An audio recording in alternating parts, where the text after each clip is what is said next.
मैं गणेश जी को प्रणाम करता हूँ, शिव जी को प्रणाम करता हूँ, विष्णु भगवान को प्रणाम करता हूँ, ब्रह्मा जी को प्रणाम करता हूँ, सभी देवी देवताओं, यक्षों, पितरों सभी को प्रणाम करता हूँ। प्रहलाद, नारद, पराशर, पुंडरीक, व्यासाम्बरीश, शुक, शौनक, भीष्म, दालभ्यान, रुक्मांगद, अर्जुन, विभीषण आदि इन पुण्यानिमान परम भागवतान स्मरामि। शुरू करते हैं 66वां अध्याय, पौंड्रक और काशीराज का उद्धार। श्री सुखदेव जी कहते हैं, परीक्षित, जब भगवान बलराम जी नंद बाबा के व्रज में गए हुए थे, तब पीछे से करुष देश के अज्ञानी राजा पौंड्रक ने भगवान श्री कृष्ण के पास एक दूत भेजकर यह कहलाया कि भगवान वासुदेव मैं हूँ। मूर्ख लोग उसे बहकाया करते थे कि आप ही भगवान वासुदेव हैं और जगत की रक्षा के लिए पृथ्वी पर अवतीर्ण हुए हैं। इसका फल यह हुआ कि वह मूर्ख अपने को ही भगवान मान बैठा। जैसे बच्चे आपस में खेलते समय किसी बालक को ही राजा मान लेते हैं, वह राजा वह राजा की तरह उनके साथ व्यवहार करने लगता है। वैसे ही मंदमती अज्ञानी पौंड्रक ने अचिंत्य गति भगवान श्री कृष्ण की लीला और रहस्य न जानकर द्वारका में उनके पास दूत भेज दिया। पौंड्रक का दूत द्वारका आया और राजसभा में बैठे हुए कमल नयन भगवान श्री कृष्ण को उसने अपने राजा का यह संदेश कह सुनाया। एकमात्र मैं ही वासुदेव हूँ, दूसरा कोई नहीं है। प्राणियों पर कृपा करने के लिए मैंने ही अवतार ग्रहण किया है। तुमने झूठ मूठ अपना नाम वासुदेव रख लिया है, अब उसे छोड़ दो। यदुवंशी, तुमने मूर्खतावश मेरे चिन्ह धारण कर रखे हैं, उन्हें छोड़कर मेरी शरण में आओ, और यदि मेरी बात तुम्हें स्वीकार ना हो तो मुझसे युद्ध करो। श्री सुखदेव जी कहते हैं, परीक्षित, मंदमती पौंड्रक की यह बहक सुनकर उग्रसेन आदि सभासद जोर जोर से हंसने लगे। उन लोगों की हंसी समाप्त होने के बाद भगवान श्री कृष्ण ने दूत से कहा, तुम जाकर अपने राजा से कह देना कि रे मूढ़, मैं अपने चक्र आदि चिन्ह यूं ही नहीं छोड़ूंगा। इन्हें मैं तुझ पर छोड़ूंगा, और केवल तुझ पर ही नहीं, तेरे उन सब साथियों पर भी जिनके बहकाने से तू इस प्रकार बहक रहा है। उस समय मूर्ख तू अपना मुंह छिपाकर औंधे मुंह गिरकर चील, गीद, बटेर आदि मांस भोजी पक्षियों से घिर कर सो जाएगा, और तू मेरा शरणागत नहीं, उन कुत्तों की शरण होगा जो तेरा मांस चीत चीत कर खा जाएंगे। परीक्षित, भगवान का यह तिरस्कारपूर्ण संवाद लेकर पौंड्रक का दूत अपने स्वामी के पास गया और उसे कह सुनाया। इधर भगवान श्री कृष्ण ने भी रथ पर सवार होकर काशी पर चढ़ाई कर दी, क्योंकि वह करुष का राजा उन दिनों वहीं अपने मित्र काशीराज के पास रहता था। भगवान श्री कृष्ण के आक्रमण का समाचार पाकर महारथी पौंड्रक भी 2 अक्षौहिणी सेना के साथ शीघ्र ही नगर से बाहर निकल आया। परीक्षित, अब भगवान श्री कृष्ण ने पौंड्रक को देखा। पौंड्रक ने भी शंख, चक्र, तलवार, गदा, शांग, धनुष और श्रीवत्स चिन्ह आदि धारण कर रखे थे।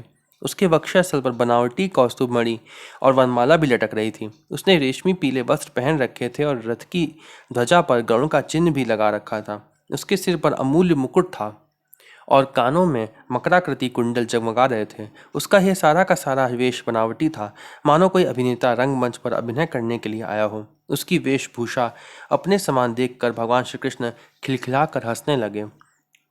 अब शत्रुओं ने भगवान श्री कृष्ण पर त्रिशूल, गदा, मुदगर, शक्ति, त्रष्टि, परास, तोमर, तलवार, पट्टिश और बाण आदि अस्त्र शस्त्रों से प्रहार किया। प्रलय के समय जिस प्रकार आग सभी प्रकार के प्राणियों को जला देती है, वैसे ही भगवान श्री कृष्ण ने भी गदा, तलवार, चक्र और बाण आदि शस्त्रास्त्रों से पौंड्रक तथा काशीराज के हाथी, रथ, घोड़े और पैदल की चतुरंगड़ी सेना को तहस नहस कर दिया। वह रणभूमि भगवान के चक्र से खंड खंड हुए रथ, घोड़े, हाथी, मनुष्य, गधे और ऊंटों से पट गई। उस समय ऐसा मालूम हो रहा था मानो वह भूतनाथ शंकर की भयंकर क्रीड़ा स्थली हो। उसे देखकर शूरवीरों का उत्साह भी बढ़ रहा था। अब भगवान श्री कृष्ण ने पौंड्रक से कहा, रे पौंड्रक, तूने दूत के द्वारा कहलाया था कि मेरे चिन्ह, अस्त्र शस्त्र आदि छोड़ दो, सो अब मैं उन्हें तुझ पर छोड़ रहा हूँ। तूने झूठ मूठ मेरा नाम रख लिया है, अतः मूर्ख, अब मैं तुझसे उन नामों को भी छुड़ा कर रहूंगा। रही तेरी शरण में आने की बात, सो यदि मैं तुझसे युद्ध ना कर सकूंगा तो तेरी शरण ग्रहण करूंगा। भगवान श्री कृष्ण ने इस प्रकार पौंड्रक का तिरस्कार करके अपने तीखे बाणों से उसके रथ को तोड़ फोड़ डाला और चक्र से उसका सिर वैसे ही उतार लिया जैसे इंद्र ने अपने वज्र से पहाड़ की चोटियों को उड़ा दिया था। इसी प्रकार भगवान ने अपने बाणों से कीशी नरेश का सिर भी धड़ से ऊपर उड़ाकर काशीपुरी में गिरा दिया, जैसे वायु कमल का पुष्प गिरा देती है। इस प्रकार अपने साथ डाह रखने वाले पौंड्रक को और उसके सखा काशी नरेश को मारकर भगवान श्री कृष्ण अपनी राजधानी द्वारका में लौट आए। उस समय सिद्धगण भगवान की अमृतमयी कथा का गान कर रहे थे। परीक्षित पौंड्रक भगवान के रूप का, चाहे वह किसी भाव से हो, सदा चिंतन करता रहता था। इससे उसके सारे बंधन कट गए। वह भगवान का बनावटी वेश धारण किए रहता था। इससे बार बार उसी का स्मरण होने के कारण वह भगवान के सारूप्य को ही प्राप्त हुआ। ये सारूप्य का क्या अर्थ है? जैसे मोक्ष जो होते हैं वो 5 प्रकार के होते हैं: सामीप्य, सालोक्य, सारूप्य, सायुज्य और साष्टी। इसमें सायुज्य को केवल मोक्ष कहते हैं। इसमें लिखा है सारूप्य, इसमें भगवान विष्णु का रूप बनाकर वो वैकुंठ में रहेगा। एक होता है सामीप्य, जिसमें भगवान के साथ रहते हैं। एक होता है सालोक्य, जिसमें भगवान के लोक में निवास करते हैं। इसी तरीके से 5 प्रकार के लोक मोक्ष होते हैं, जिसमें से उसको भगवान के रूप का मोक्ष मिला है। वो विष्णु रूप बनकर विष्णु लोक में रहेगा। इसका अर्थ ये है। आगे पढ़ते हैं। लिखा है, इधर काशी में राजमहल के दरवाजे पर एक कुंडल मंडित मुंड गिरा देखकर लोग तरह तरह का संदेह करने लगे और सोचने लगे कि यह क्या है, ये किसका सिर है।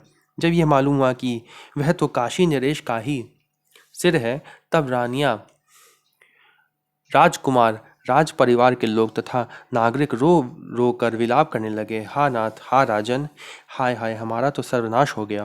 काशी नरेश का पुत्र था सुदक्षिण। उसने अपने पिता का अंत्येष्टि संस्कार करके मन ही मन निश्चय किया कि अपने पितृ घाती को मारकर ही मैं पिता के ऋण से उऋण हो सकूंगा। निदान वह अपने कुल पुरोहित और आचार्यों के साथ अत्यंत एकाग्रता से एक भगवान शंकर की आराधना करने लगा। काशी नगरी में उसकी आराधना से प्रसन्न होकर भगवान शंकर ने वर देने को कहा। सुदक्षिण ने यह अभीष्ट वर मांगा कि मुझे मेरे पितृघाती के वध का उपाय बतलाइए। भगवान शंकर ने कहा, तुम ब्राह्मणों के साथ मिलकर यज्ञ के देवता ऋत्विक भूत दक्षिण अग्नि की अभिचार विधि से आराधना करो। इससे वह अग्नि प्रथम गणों के साथ प्रकट होकर यदि ब्राह्मणों के अभक्त पर प्रयोग करोगे तो वह तुम्हारा संकल्प सिद्ध करेगा। इससे वह अग्नि प्रमथ गणों के साथ प्रकट होकर यदि ब्राह्मणों के अभक्त पर प्रयोग करोगे तो वह तुम्हारा संकल्प सिद्ध करेगा। लिखा है, ब्राह्मणों के अभक्त पर प्रयोग करोगे। भगवान भगवान शंकर की ऐसी आज्ञा प्राप्त करके सुदक्षिण ने अनुष्ठान के उपयुक्त नियम ग्रहण किए और वह भगवान श्री कृष्ण के लिए अभिचार मारण का पुरस्चरण करने लगा। अभिचार पूर्ण होते ही यज्ञ कुंड से अति भीषण अग्नि मूर्तिमान होकर प्रकट हुआ। उसके केश और दाढ़ी मूछ तपे हुए तांबे के समान लाल लाल थे। आंखों से अंगारे बरस रहे थे। उग्र दाढ़ों और टेढ़ी भ्रुकुटियों के कारण उसके मुख से क्रूरता टपक रही थी।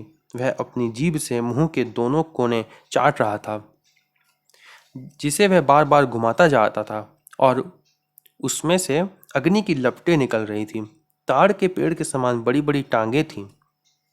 वह अपने वेग से धरती को कांपाता हुआ और ज्वालाओं से 10 दिशाओं को दग्ध करता हुआ द्वारका की ओर दौड़ा और बात की बात में द्वारका के पास जा पहुंचा। उसके साथ बहुत से भी भूत भी थे। उस अविचार की आग को बिल्कुल पास आई हुई देख द्वारकावासी वैसे ही डर गए जैसे जंगल में आग लगने पर हरिण डर जाते हैं। वे लोग भयभीत होकर भगवान के पास दौड़े आए।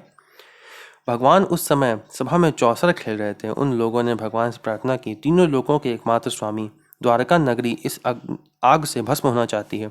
आप हमारी रक्षा कीजिए। आपके सिवा इसकी रक्षा और कोई नहीं कर सकता। शरणागत वत्सल भगवान ने देखा कि हमारे स्वजन भयभीत हो गए हैं और पुकार पुकार कर विकलता भरे स्वर से हमारी प्रार्थना कर रहे हैं। तब उन्होंने हंसकर कहा, डरो मत, मैं तुम लोगों की रक्षा करूंगा। परीक्षित, भगवान सबके बाहर भीतर की जानने वाले हैं। वह जान गए कि यह काशी से चली हुई माहेश्वरी कृत्या है।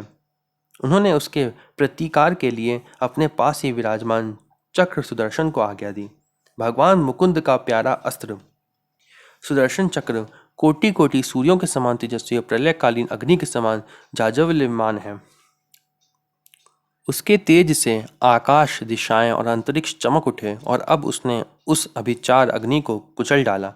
भगवान श्री कृष्ण के अस्त्र सुदर्शन चक्र की शक्ति से कृत्यारूप आग का मुंह टूट फूट गया। उसका तेज नष्ट हो गया, शक्ति कुंठित हो गई और वह वहां से लौट कर काशी आ गई तथा उसने ऋत्विज आचार्यों के साथ सुदक्षिण को जलाकर भस्म कर दिया। इस प्रकार उसका विचार उसी के विनाश का कारण हुआ। कृत्या के पीछे पीछे सुदर्शन चक्र भी काशी पहुंचा। काशी बड़ी विशाल नगरी थी। वह बड़ी बड़ी अटारियों, सभा भवन, बाजार, नगर द्वारों के शिखर, चार दीवारियों, खजाने, हाथी घोड़े, रथ और अन्नों के गोदाम से सुसज्जित थी। भगवान श्री कृष्ण के सुदर्शन चक्र ने सारी काशी को जलाकर भस्म कर दिया और फिर वह परमानंदमयी लीला करने वाले भगवान श्री कृष्ण के पास लौट आया। जो मनुष्य पुण्य कीर्ति भगवान श्री कृष्ण के इस चरित्र को एकाग्रता के साथ सुनता या सुनाता है, वह सारे पापों से छूट जाता है। यह अध्याय यहीं पर समाप्त होता है। हम लोग अगला अध्याय पढ़ेंगे अगली वीडियो में। 67वां अध्याय, द्विविध का उद्धार। ओम नमो भगवते वासुदेवाय।